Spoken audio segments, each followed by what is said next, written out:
Bíblias abertas no livro de Atos, capítulo 28, verso 1.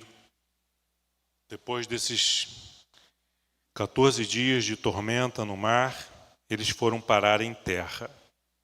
E diz assim o texto: Uma vez em terra, verificamos que a ilha se chamava Malta. Os bárbaros trataram-nos com singular humanidade, porque, acendendo uma fogueira, acolheram-nos a todos por causa da chuva que caía e por causa do frio. Tendo Paulo ajuntado e atirado à fogueira um feixe de gravetos, uma víbora, fugindo do calor, prendeu-se-lhe à mão. Quando os bárbaros viram a víbora pendente na mão dele, disseram uns aos outros: certamente este homem é assassino, porque, salvo do mar, a justiça não o deixa viver. Porém ele, sacudindo o réptil no fogo, não sofreu mal nenhum. Mas eles esperavam que ele viesse a inchar ou a cair morto de repente. Mas, depois de muito esperar, vendo que nenhum mal lhe sucedia, mudando de parecer, diziam ser ele um deus.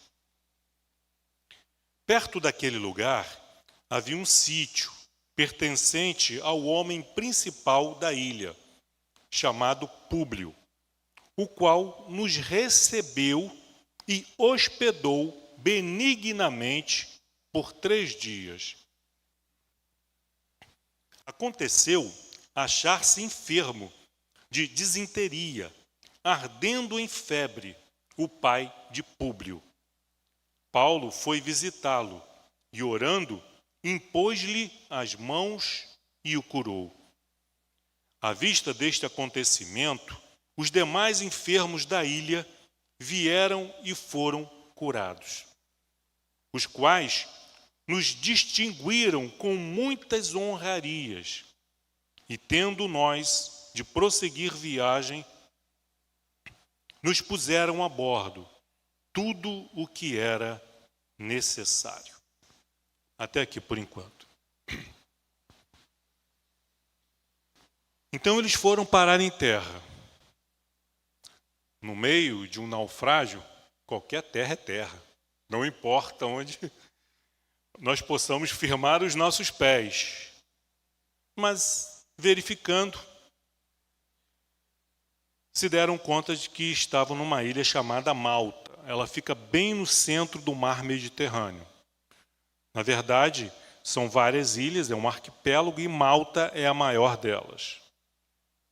Os nativos dessa ilha, que são aqui chamados no versículo 2 de bárbaros, na versão ARA, na versão NAA, está nativos. Trataram-nos com singular humanidade. Por que bárbaros? Nessa época não tinha essa conotação que temos hoje. Quando nós falamos de bárbaros, pensamos em homens cruéis, vis, desumanos. Mas aqui, bárbaro era todo o povo que não falava a língua grega, que não tinha o grego como seu idioma oficial. Não eram um povo de origem dos filósofos, dos sábios. E a filosofia grega, embora aqui estivéssemos durante o Império Romano, era admirada, copiada pelos próprios romanos. Na capital, qualquer homem ou mulher, para ser considerado culto, deveria falar o grego, conhecer o grego, a história grega. Então são bárbaros, porque não falavam grego, eles tinham o seu idioma próprio. E Lucas diz que eles foram tratados com singular humanidade. Não apenas com humanidade, foram recebidos e tratados com humanidade por os habitantes dessa ilha, mas com singular para destacar que algo assim, além do normal. Não nos trataram apenas como sobreviventes de um naufrágio e nos deram abrigo, mas não só acender uma fogueira, mas nós podemos imaginar que nessa expressão singular, humanidade, foi-lhes dado roupas secas, foi-lhe dado um alimento quente para aquecer, singular humanidade. Porque acendendo uma fogueira, acolheram-nos a todos, 266 homens foram acolhidos, por causa da chuva que caía e por causa do frio. Era início de inverno, ali do sul da Europa, e lá faz muito frio. Se hoje, já faz, com todos os recursos, com toda a tecnologia que a humanidade dispõe para se proteger do frio, imagina nessa época. Então foi-lhes dado roupa seca, provavelmente foram acolhidos numa caverna, porque há muitas cavernas na ilha de Malta, para ficar abrigados da chuva. Ali prepararam, acenderam uma fogueira, para que eles pudessem se aquecer e se proteger da chuva e do frio. Versículo 3. Tendo Paulo ajuntado e atirado à fogueira um feixe de gravetos, uma víbora, fugindo do calor, prendeu-se-lhe a mão. Nada se mantém para sempre. Foi feita uma fogueira. O fogo está consumindo a madeira. Paulo, aqui nós não sabemos se foi apenas Paulo que se prontificou a recolher madeira e gravetos para manter a fogueira aquecida. Lucas diz que Paulo, juntando e atirado esse feixe de gravetos, havia nesse feixe de gravetos que ele reuniu uma víbora ali. Se haviam outros homens fazendo isso, se Lucas, se Aristarco estavam ajudando a ele ou não, nós não sabemos. Mas a verdade é que Paulo foi o premiado. Talvez ali no seu feixe de gravetos ali é que estava a víbora, a serpente. Mas ela picou Paulo, e Paulo sacudiu e jogou na fogueira. Podemos destacar aqui duas coisas. Ninguém é tão importante, nenhum trabalho é indigno para quem tem a mente de Cristo. Paulo podia dizer, não, eu sou apóstolo. E dizer, Lucas, Aristarco, vá, mantenha a fogueira acesa, pegue gravetos, pegue madeira e abasteça a fogueira. Não. Mas ele, dando o exemplo, ele foi lá pegar lenha também. Ou sozinho, ou foi o primeiro a se prontificar a fazer isso, e outros, vendo o seu exemplo, foram fazer o mesmo? Não sabemos. O que Lucas quis destacar aqui é que Paulo, como eu já falei, foi o premiado. Porque no seu feixe de gravetos encontrava-se ali uma serpente que o picou. Mas Deus havia dito para Paulo, lá em Jerusalém ainda, em Cesareia, Paulo, é necessário que você se apresente a César. Não temas, confia. Mas veja quantas adversidades, até que ele chegasse em Roma, quantas adversidades ele passou. Em Jerusalém, fizeram um complô para que pudessem, uma armadilha, para que ele pudesse ser morto no trajeto da prisão ao Sinédrio, onde ele seria ouvido pelos fariseus. Vocês lembram daqueles homens que fizeram voto, aqueles 70 homens que fizeram voto? Não vamos comer nada, não vamos beber nada enquanto Paulo viver. Já se passaram mais de 4 anos e Paulo está vivo. E Deus providenciou o livramento. E aí, Paulo comunica lá ao centurião responsável que provê uma escolta poderosa para escoltá-lo até Cesareia. E lá ele permanece inicialmente 2 anos preso, troca o governador, ele fica mais 2 anos, 4 anos de prisão, até que se dá início, no capítulo 27, a viagem para Roma. Vê quantos livramentos? Às vezes passamos por adversidades, por dificuldades, por lutas. Isso serve para gerar em nós, aumentando a nossa fé, a nossa confiança em Deus. Revelar também quem somos, porque às vezes andamos de nariz empinado, peito estufado, achando que somos super crentes. Aí vem as adversidades, vem as dificuldades para a gente baixar um pouquinho e voltar para a nossa humildade. Por isso Paulo diz, quando eu sou forte, quando eu me sinto forte, eu sou fraco. Porque quando nos sentimos fortes, não oramos com a mesma intensidade. Não buscamos a Deus com a mesma constância. Sou forte, estou bem, está tudo bem. O diabo que não se meta comigo, ele que não atravesse o meu caminho.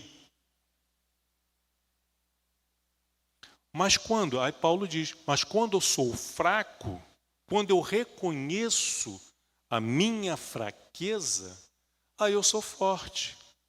Porque quando eu reconheço a minha fraqueza, eu vou buscar Deus. Eu vou me manter em comunhão com Deus. Eu quero intimidade com Deus. Através da oração, através das Sagradas Escrituras. Nós, quando reconhecemos a nossa necessidade de Deus,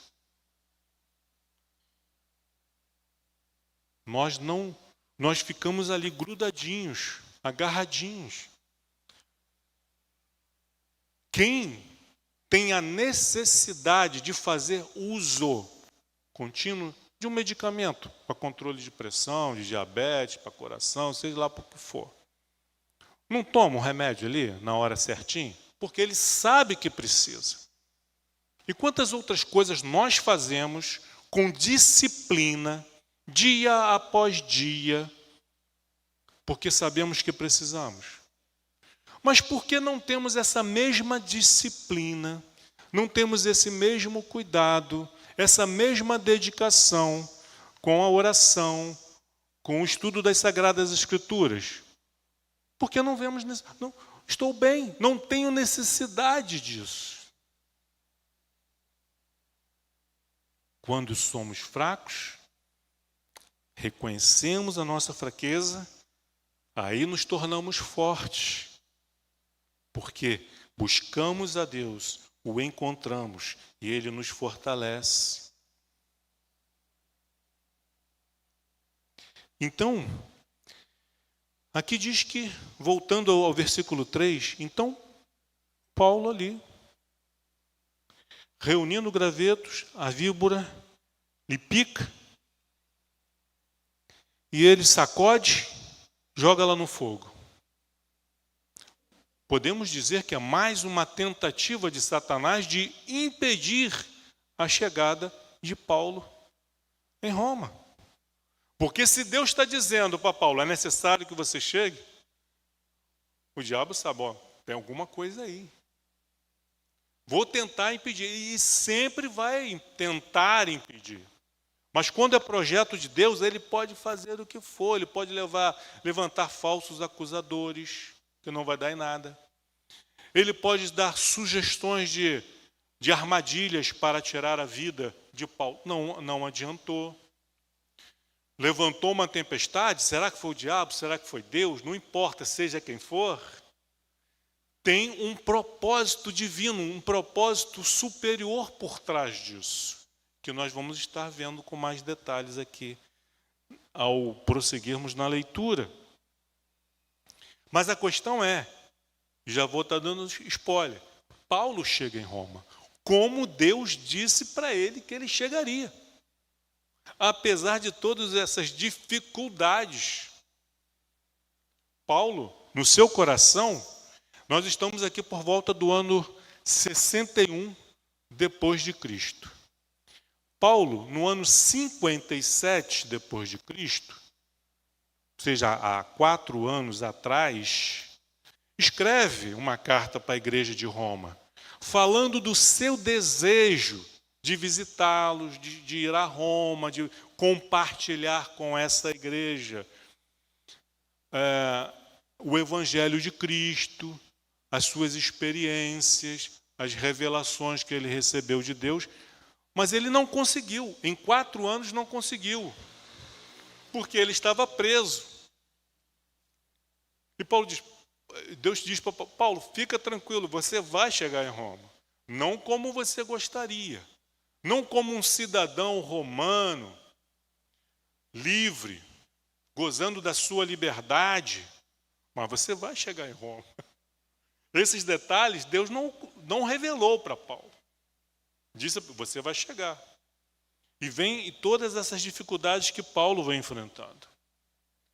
Então, abri um parênteses aqui. Meu irmão, minha irmã, vocês que estão aqui presentes, vocês que estão nos acompanhando, se foi Deus que falou, se foi Deus que prometeu, não olhe para as adversidades, para as tempestades, para as ciladas, para as armadilhas, para as víboras que estão te picando, porque se foi Deus que falou, vai acontecer. Pode ser daqui a 1 ano, 2 anos, 3 anos, 4 anos, mas vai acontecer.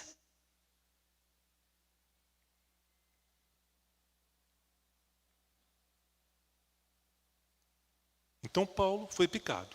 Aí entra a teologia volúvel do ser humano. Vejam como nós somos volúveis na nossa teologia. E Paulo já havia enfrentado isso em Atos 14, quando ele cura um paralítico, e os homens daquela cidade, vendo isto, chamaram Paulo e Silas de deuses. Silas, Júpiter, e Paulo, Mercúrio, porque era o porta-voz principal ali da dupla. E começaram a trazer ofertas, oferendas, e querendo cultuar a Paulo e Silas. E eles rasgam suas vestes e se levantam indignados contra aquela situação, dizendo, nós não somos deuses. Não fomos nós que curamos esse homem. Foi Jesus Cristo. E aí ele fala, evangeliza e fala a respeito de Cristo, o enviado de Deus, o Filho de Deus, que morreu pelos nossos pecados. Ele faz aquele breve... Depois leiam o capítulo 14 de Atos, os seus pormenores. Agora não, depois. E aí, nesse meio tempo ali, eles com dificuldade de impedir a idolatria, que eles fossem adorados como deuses ali, nesse meio tempo chega uns judeus. Os judeus estavam sempre no calcanhar de Paulo, seguindo ele de cidade em cidade para criar problema. E aí eles chegam lá e começam a falar mal de Paulo e de Silas, porque esses homens têm passado, por onde eles têm passado, têm transtornado as cidades. E aí, de deuses, homens que estavam sendo tratados como deuses, eles passam a ser tratados como criminosos. Paulo é apedrejado, até ser dado como morto. Apedrejaram Paulo. Será que essas pedradas doeram?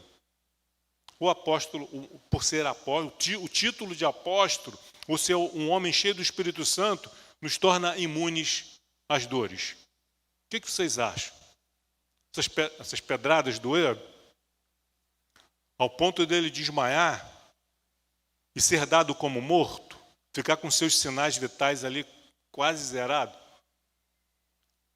Eles viram ele como morto. Se foi Deus que ressuscitou, Lucas não fala, então acredito que não. Senão ele teria dito. Paulo foi morto e depois Deus o ressuscitou. A questão é que ele desmaiou, ficou ali, sem sentido.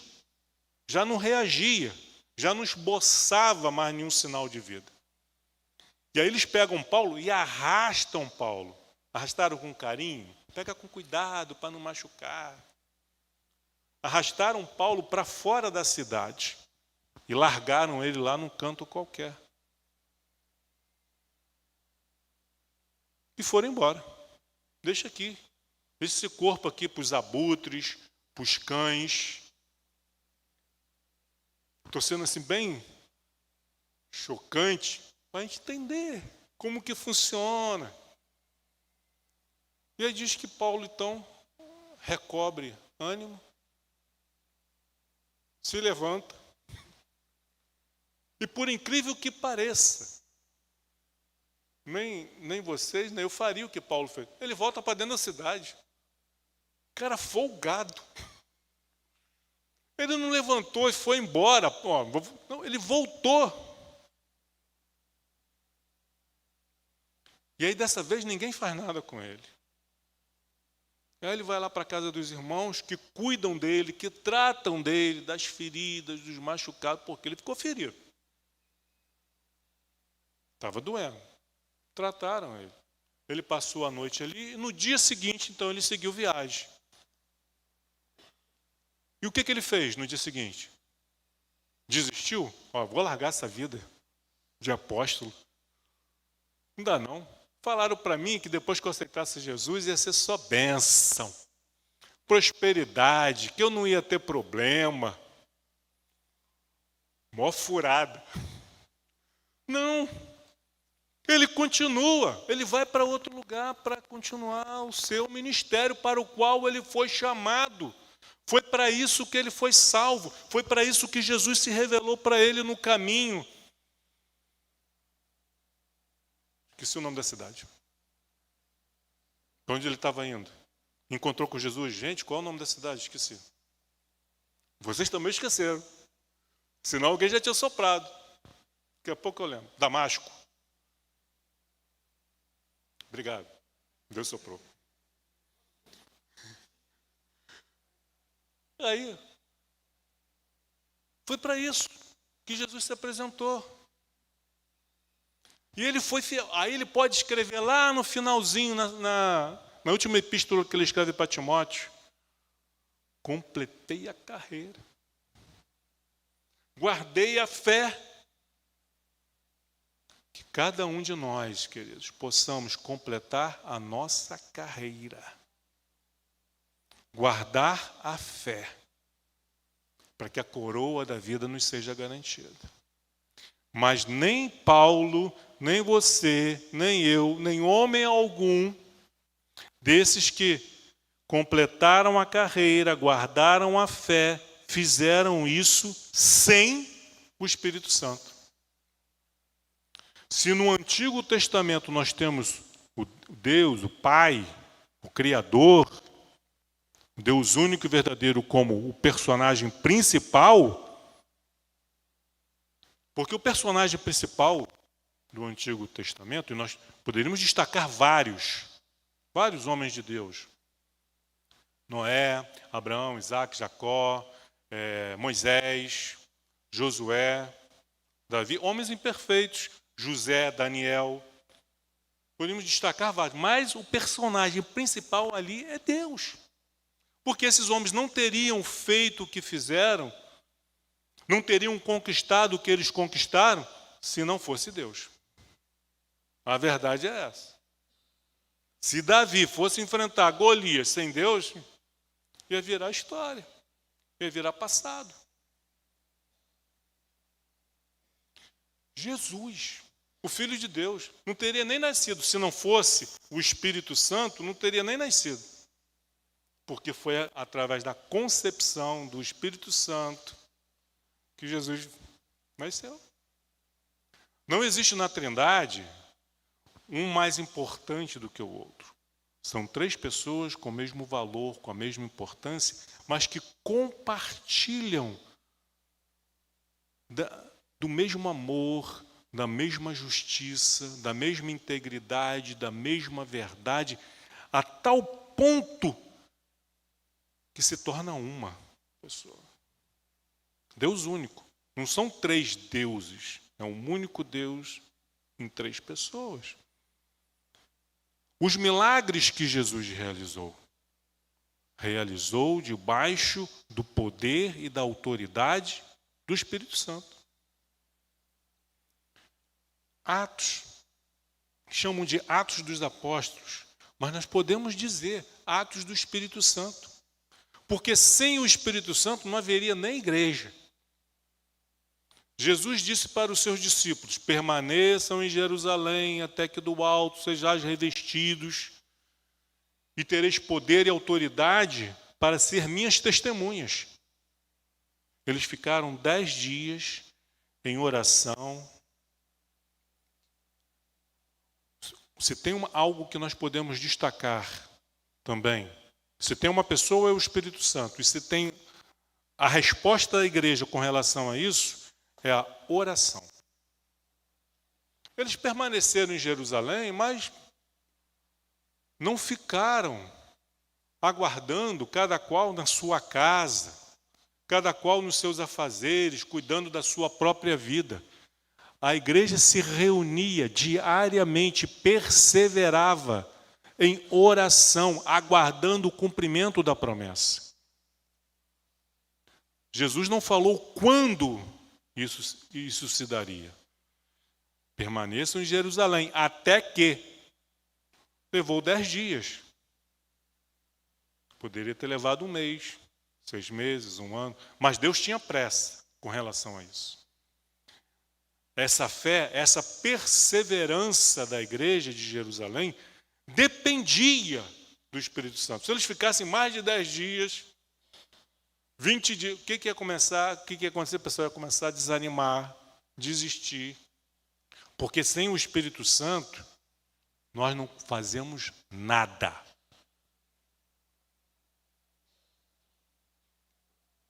Por mais crente que você seja, você não seria nem crente se não fosse o Espírito Santo.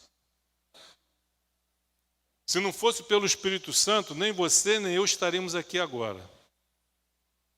Estaremos em casa dormindo ou fazendo qualquer outra coisa. Vem a dependência que nós temos do Espírito Santo. Ele é o ar que nós respiramos.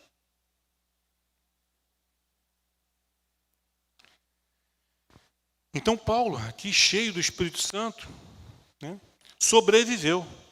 Mas, voltando aqui à teologia volúvel, em Atos 14, primeiro ele era um deus, depois virou um assassino, apedrejaram Paulo, lincharam ele até ser dado como morto.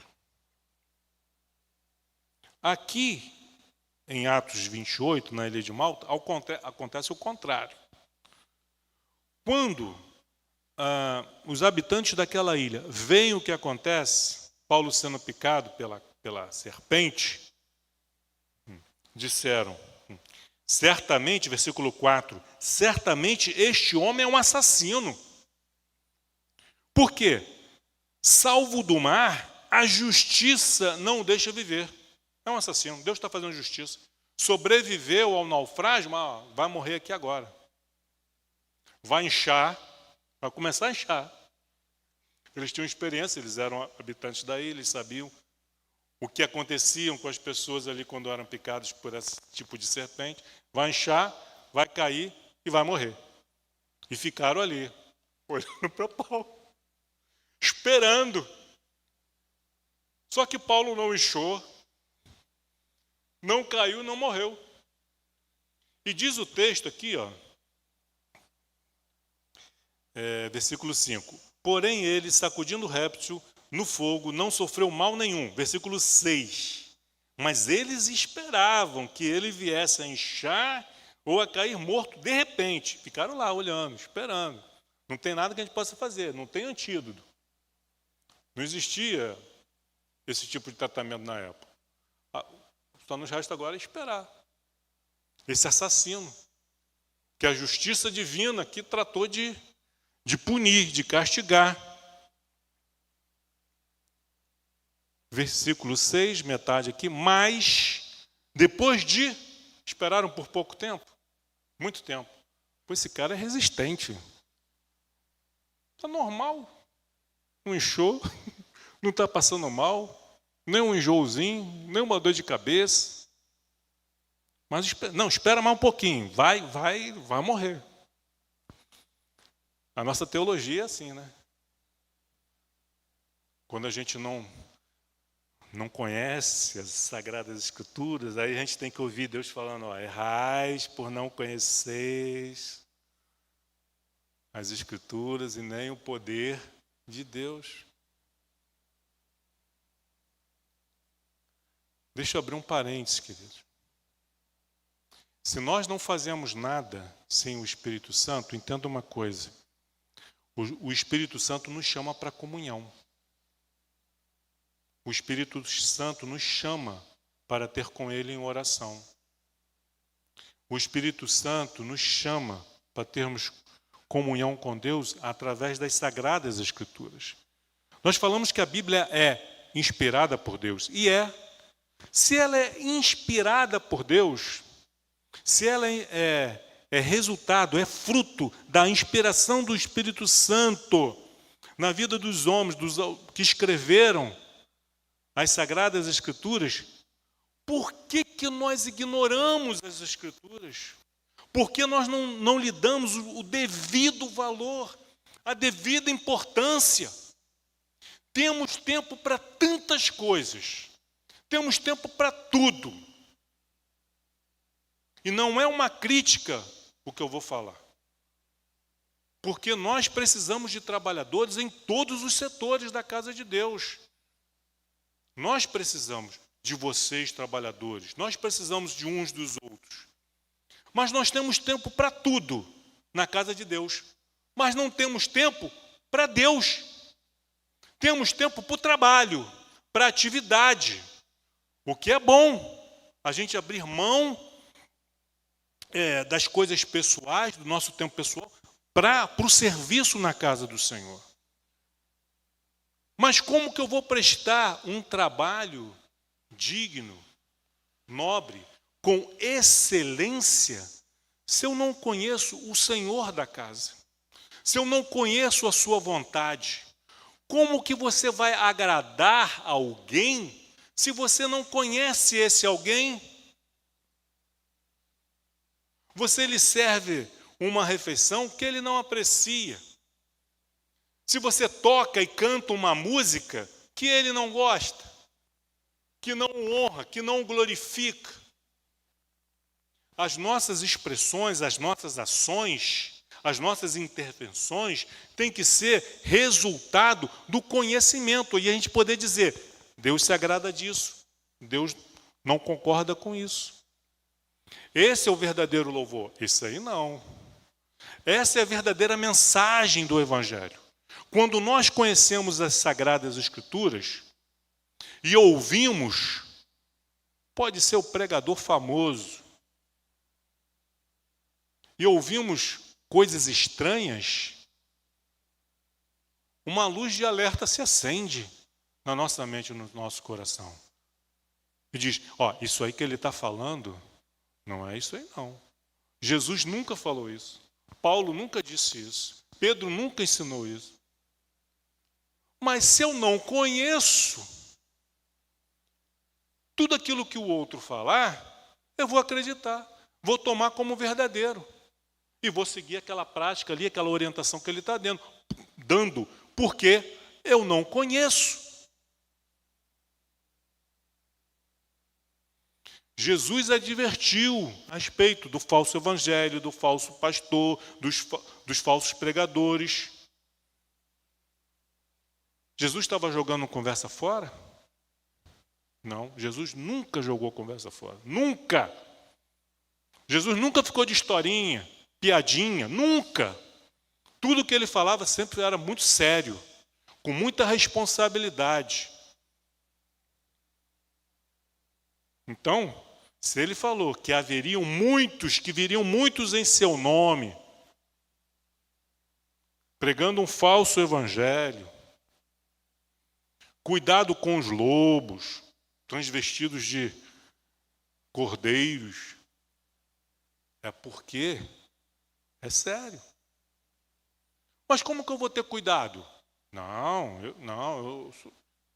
Aqui, Bíblia e oração. Mas eu vejo hoje com tristeza membros da igreja, membros do corpo de Cristo, que têm tempo para tudo, menos para o estudo bíblico e para a oração. Quer fazer, quer trabalhar, quer acontecer. Mas e Bíblia? Zero. Oração. Está ali, 10 minutos por dia. Vai.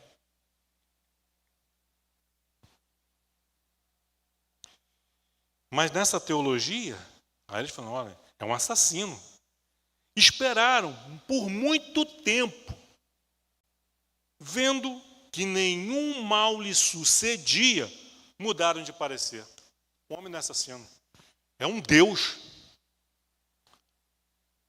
Porque todos que são picados por essa serpente morrem. Ele não morreu, não é homem, não é assassino, é um Deus. E nós, às vezes, avaliamos assim o sucesso de uma igreja, o sucesso de um pregador, a vida de um cristão. Se a vida do cristão está bombando, se ele está prosperando, né? Não, isso aí é um abençoado. Conversa, isso não é garantia nenhuma, não. Prosperidade, dinheiro, isso não é garantia de bênção, não. É bênção? É. Mas que ele é um abençoado, não é garantia, não. O fato do outro estar tendo dificuldade, passando por adversidade, por lutas, não quer dizer que ele está sendo castigado por Deus. O pecador, ele vai sofrer as consequências, mais cedo ou mais tarde. Pode até parecer que está demorando, mas vai sofrer as consequências, mais cedo ou mais tarde. Como em muitos casos, em muitos exemplos, não só na Bíblia, mas na história da humanidade. Mais cedo ou mais tarde terá que prestar contas de tudo que fez, como diz lá o autor de Eclesiastes, no finalzinho do livro de Eclesiastes. Mais cedo ou mais tarde, no final da vida, terá que prestar contas de tudo que fez para Deus, tudo que fez de bom e tudo que fez de mal. Quem faz o bem e não está aparecendo, acha que ninguém está vendo. Mas quem precisa ver, está vendo, que é Deus.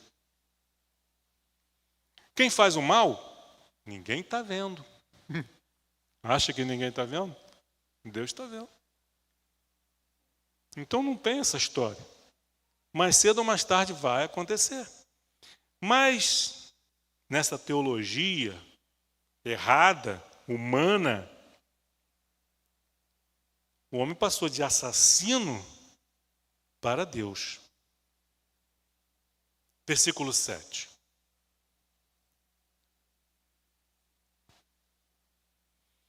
Perto daquele lugar, onde eles ficaram acampados, né, protegidos da chuva e do frio, perto daquele lugar havia um sítio pertencente ao homem principal, como se fosse o prefeito da ilha. O homem principal da ilha, chamado Públio, o qual nos recebeu e hospedou benignamente por 3 dias. Então Públio, que era o principal da cidade, que era o prefeito ali, da ilha, reservou um lugar num sítio de sua propriedade e ali hospedou benignamente por 3 dias. Quantos homens? 266 homens. Por isso Lucas fala, olha, singular humanidade. Públio poderia ter dito, olha, o centurião e os soldados podem ficar lá comigo lá. Agora os prisioneiros, os demais, continuem aqui nessa caverna. Mas ele acolheu a todos. E o que aconteceu? Versículo 8. Aconteceu achar-se enfermo de disenteria, ardendo em febre, o pai de Públio. Paulo, ouvindo isso, foi visitá-lo. Foi na casa do pai do Públio. E, orando, impôs-lhe as mãos e o curou. À vista deste acontecimento, os demais enfermos da ilha vieram e foram curados, os quais nos distinguiram com muitas honrarias, e tendo nós de prosseguir viagem, nos puseram a bordo tudo o que era necessário. 266 homens chegaram àquela ilha sem nada, só com o trapo, a roupa que já tinha virado trapo no corpo, numa ilha, sem nada. Os soldados, o centurião perdeu, né, a sua farda de centurião, foi para o fundo do mar. Dos soldados, os documentos que ele tinha, que ele revestia de autoridade, das acusações, dos presos, tudo foi para o fundo do mar. Porque lá atrás eles ignoraram a voz do homem de Deus. Paulo disse, olha, não vamos prosseguir viagem porque vai ter perda de tudo. Mas Paulo, vem cá, você é marinheiro? Qual a experiência de mar que você tem? Não, eu sou fabricante de tenda. Você não entende nada de mar. Aí o capitão disse, não, vamos seguir viagem. O que eles, na verdade, eles não queriam, porque eles iriam ter um prejuízo. De ficar 3 meses lá, parado, esperando passar o inverno. Nós temos que chegar logo no nosso destino. E aí arriscam. Você já arriscou? Na pressa de conseguir algo, você já arriscou? Foi o que eles fizeram. Vamos tentar a sorte. Quem sabe Deus nos abençoa? Não tem isso para a gente, tentar a sorte. Vamos consultar Deus. Se Deus falar, espera, deixa passar o inverno, depois prossegue viagem, obedeça. Mas na nossa ânsia de concluir viagem, de conquistar aquilo que nós queremos, de alcançar o destino, nos arriscamos. Arriscamos a nossa vida, arriscamos a nossa família, arriscamos tudo o que temos e somos. E pela graça e misericórdia, Deus às vezes nos poupa. Nos permite um prejuízo aqui e ali para servir de lição, mas nos poupa. E aí, nesse erro eu não caio mais. Provavelmente, eu espero que esses marinheiros aqui, esse capitão, tenham aprendido a lição de não arriscar mais. Uma coisa, eu creio, eu não posso afirmar, mas eu creio que o centurião Júlio, sendo um homem inteligente, porque ninguém chega a ser o centurião da corte imperial se não for uma pessoa instruída, se não for uma pessoa coerente. Ele passou 14 dias no mar e Paulo lhe falando, confia em Deus, vamos ter prejuízo do navio, vamos perder tudo, mas nenhuma vida se perderá, nem um fio de cabelo cairá da sua cabeça. Aí alguém diz assim, mas eu já não tenho cabelo mesmo? Mas diz, nem um fio, entenderam? Ninguém vai morrer. E foi o que aconteceu. Aí o centurião está ali. Ele está vendo. Desde o início ele está tratando Paulo com humanidade. Quando, no meio da tempestade, quando estavam para dar em terra, os soldados queriam matar os prisioneiros para eles não fugir. O texto diz que o centurião, para preservar Paulo, não permite. Ele preferiu arriscar, deixar Paulo fugir, do que matar Paulo.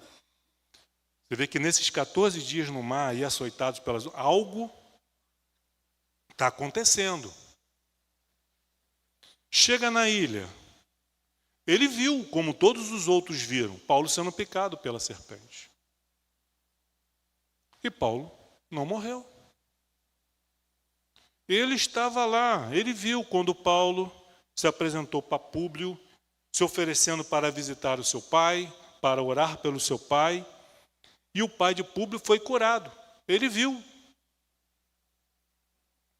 O centurião estava presente e viu. O centurião, os soldados, os passageiros, todos os náufragos estavam ali testemunhando disso. Viram que os enfermos da ilha foram até Paulo e foram curados. Será? Eu não vou dizer que todos, mas será que não teve nesses 266, além dos habitantes da ilha, ninguém que não tenha se convertido ao Deus de Paulo? A esse Jesus a quem Paulo prega? Imagina você descrente, imagina, descrente. Você testemunhando tudo isso, vendo tudo isso, e ainda assim permanecendo incrédulo, tem um problema sério. Você está vendo os milagres de Deus, está vendo os livramentos de Deus, preservando vidas, até dos descrentes, curando enfermos. Permanece duro? As consequências desses milagres, que tanto Júlio, quanto os seus soldados, quanto os passageiros e os demais prisioneiros, os habitantes da ilha, viram, com certeza fez diferença na vida, não de todos, mas eu quero crer que de muitos. Esse centurião chegando em Roma e compartilhando com seus pares a história desse naufrágio, que é para entrar na história. E tendo ali os soldados para confirmar a sua história. Ficamos 14 dias açoitados pela tempestade, fomos parar na ilha de Malta e aconteceu isso. Será que ele se tornou uma testemunha? Quem ouvia esse centurião contando a sua história? Rapaz, que história impressionante. Eu quero conhecer esse Paulo. E aí ele vai para conhecer Paulo e acaba conhecendo Jesus. Porque essa é a nossa missão. A nossa missão não é nos fazer conhecidos, mas de tornar o nome de Cristo conhecido.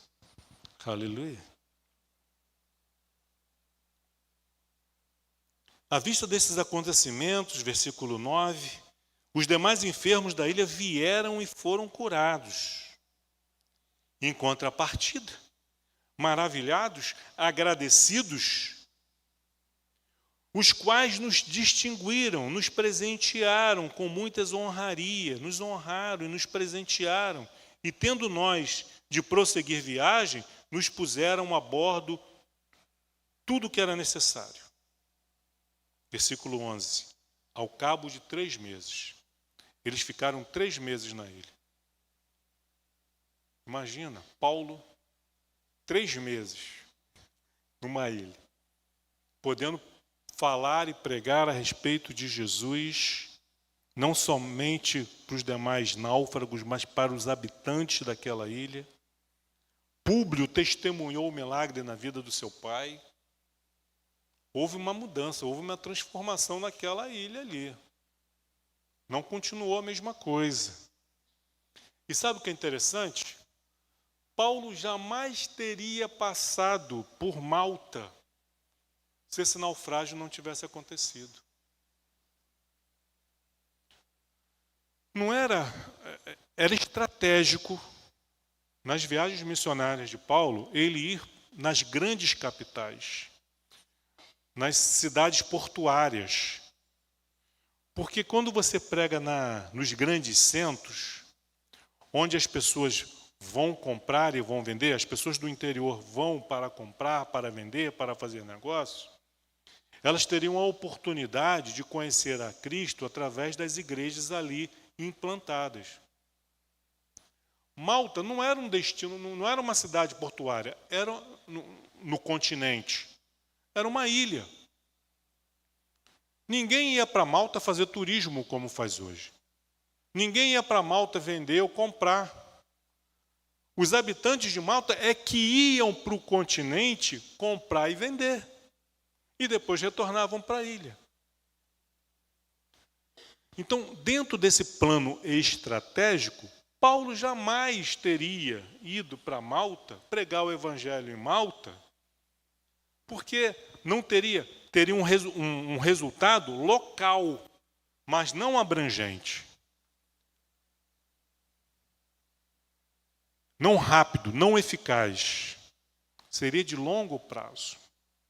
Mas aprove a Deus. Deus soberano e provedor. Ele utilizou desse naufrágio e conduziu esses homens até a ilha de Malta, não apenas para preservar a vida desses 266 homens, mas também para alcançar os habitantes de Malta. Esse povo bárbaro, que não fala nem grego. Mas Deus ama a todos. Como Paulo disse, eu fui chamado para pregar para judeus e gentios, gregos e bárbaros. Deus utiliza os nossos naufrágios. Deus pode utilizar dos nossos naufrágios. Naufrágios que, às vezes, nós causamos. Ou naufrágios dos quais, às vezes, somos vítimas.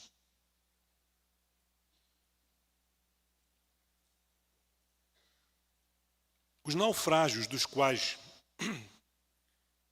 nós causamos vai servir de disciplina, de correção.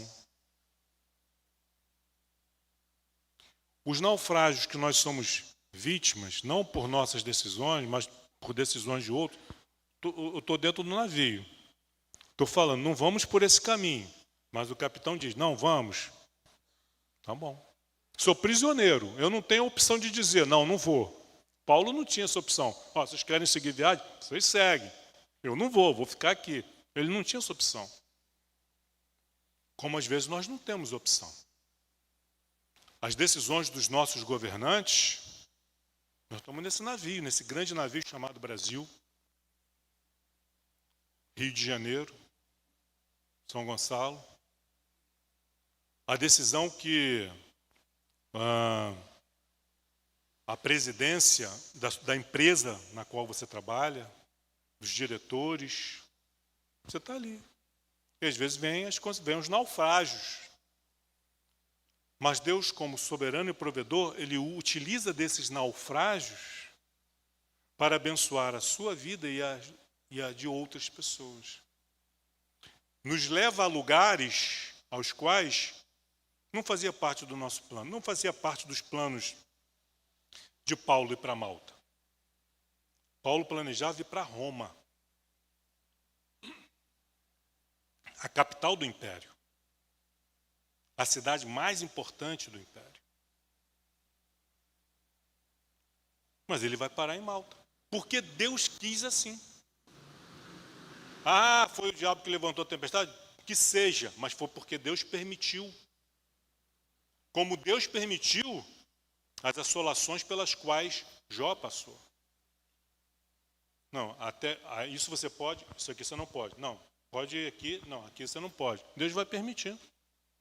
Mas porque tem um propósito maior. E nós temos que entender isso. Nós fazemos parte desse propósito maior. A minha vida não é o propósito maior de Deus. Não é. A sua vida não é. Deus tem um propósito para a sua vida? Amém, glória a Deus, aleluia. Tem para mim? Tem. Deus tem um propósito para a nova vida em Coelho? Tem um propósito, como tem, né?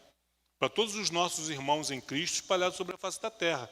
Mas todos nós fazemos parte desse propósito maior e é isso que nós precisamos entender,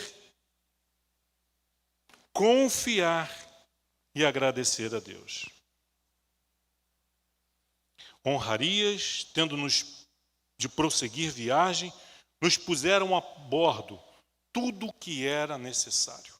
Ao cabo de 3 meses, ao final dos 3 meses que passamos ali, o inverno acabou, chegando a primavera, Embarcamos num navio alexandrino que invernara, que tinha ficado lá na ilha também, por causa do mau tempo. E tinha por emblema Dióscuros, deuses gregos, deuses gêmeos gregos, né, de nomes, Castor e Polos, que cuidava dos navegantes, dos marinheiros. Era o deus patrono. E aí, nesse sincretismo, anos mais tarde, quando a Igreja Católica, a Igreja Romana, cria os santos padroeiros. Os marinheiros, do pessoal da saúde, do pessoal da educação. Cada tem o seu santo padroeiro. Cada cidade tem o seu santo padroeiro. Vem nesse sincretismo aí. Então eles saem de Malta, tocando em Siracusa, ficamos ali 3 dias. De Malta para Siracusa são 130 quilômetros por mar, costeando ali. Bordejando, costeando, chegamos a Régio. Então, de Siracusa para Régio são mais 110 quilômetros de travessia do mar. Estava lenta, a travessia estava lenta, até Régio. No dia seguinte, tendo soprado vento sul, ou melhorou, agora está soprando um ventinho sul, a gente está indo para o norte. Está vendo um ventinho do sul, um vento favorável, aí eles conseguem ir de Régio até Puteoli, 200 quilômetros. Aí fizeram 200 quilômetros de viagem, porque o vento estava favorável. Quando chegaram em Puteoli, versículo 14, onde achamos, o que aconteceu? Onde achamos alguns irmãos que nos rogaram, ficássemos com eles 7 dias, e foi assim que nos dirigimos a Roma. Rogaram para Paulo, para Lucas, para Aristarco, fique aqui com a gente 7 dias, 1 semana. Só que a decisão não é de Paulo. De quem é a decisão? Quem é que está no comando, humanamente falando? O centurião. Se o centurião diz assim, não, vamos ficar aqui 7 dias, nada. Vamos ficar aqui 1, 2 dias no máximo, depois vamos seguir viagem. Mas o impressionante é que o centurião aceitou. E ficaram ali 7 dias. A pressa acabou. Depois daquela adversidade que eu passei lá atrás, 14 dias no mar, quase morri afogado. O que Paulo falar, eu estou topando. Se Paulo falar 7 dias, 7 dias. Se falar 1 mês, vou ficar aqui 1 mês. Mudou. Achou alguns irmãos. E ali Paulo ficou com esses irmãos por 7 dias. Vê Deus provendo os recursos. Inclusive recursos emocionais para Paulo. Porque Paulo está só tomando paulada. E Deus provê também um abraço, o acolhimento, um sorriso amigo, um beijo na face. Versículo 15 para terminar. Ficou ali 7 dias e foi assim que nos dirigimos para Roma. Aí seguiram viagem, agora por terra. Eles saem de Puteoli em direção a Roma por terra, 200 quilômetros de caminhada. Antes de chegar a Roma, versículo 15, tendo ali, lá em Roma, os irmãos ouvido notícias nossas, os irmãos lá de Roma ouviram notícias. Gente, olha, não tinha WhatsApp, não tinha Instagram, não tinha Facebook. Como que eles ficaram sabendo?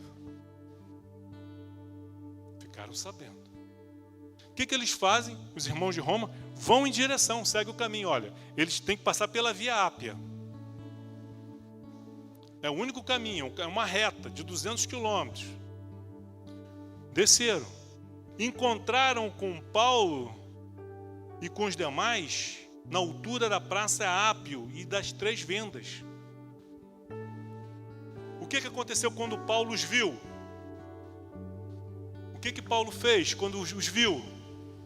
Deu graças a Deus, glorificou a Deus, louvou a Deus. quando a igreja vai na direção daqueles que estão passando por uma carga difícil e pesada, e às vezes ele pensa que está sozinho, e ele vê que não está.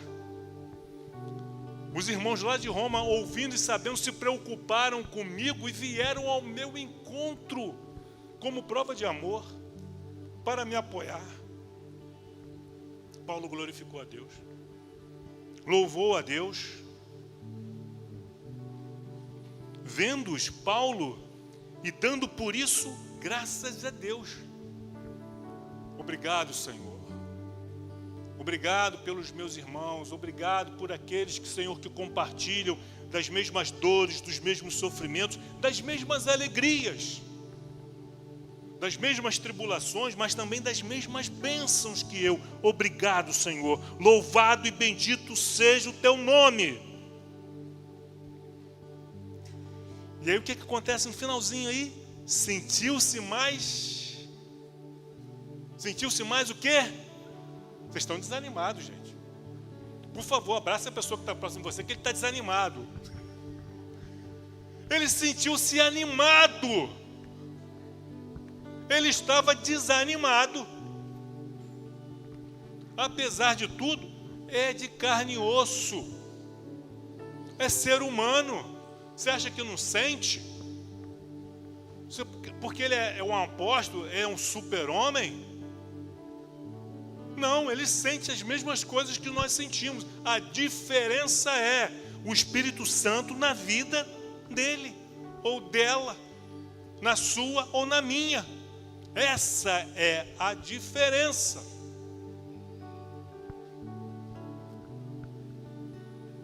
Mas mesmo assim, mesmo cheio do Espírito Santo, sentimos a necessidade uns dos outros.